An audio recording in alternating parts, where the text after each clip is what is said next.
Music. You already know. Runtown DJs go maker. It's your boy DJ Cat Loose. Nitwa DJ Philbite. Kubatanzi nitwa DJ Zenobino. My name is DJ Alpha Brown, aka the Dope Mix Master. They call me DJ B, aka the Scratch Master. You already know. Okay.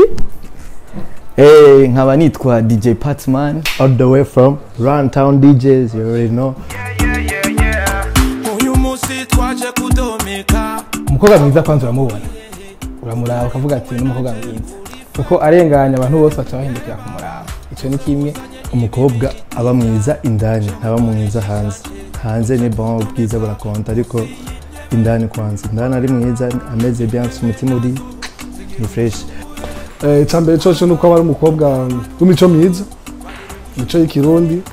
Cyo hama ikindi naco je kubwiye wanje umukobwa mwiza ubwa mbere na mbere ikintu mba nkunda umukobwa wafite isuku. Asuku bayamaze ku amanota ya mbere bayaronse. Ateza kuba asa na Eve wo muri Bible, agatwenga nka Bikira Maria.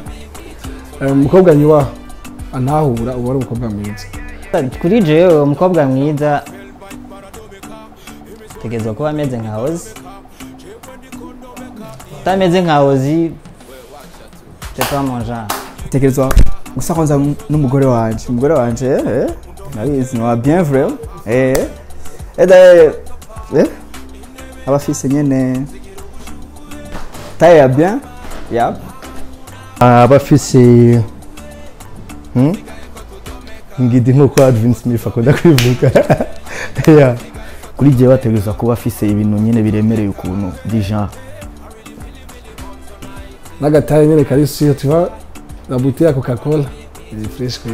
Hama ikindi kameme vraiment so kwaba afite igisuso vraiment. Ameze neza, hagaze neza kubera ebana dataye z'abazungu tayi française vraiment siho ndi vraiment.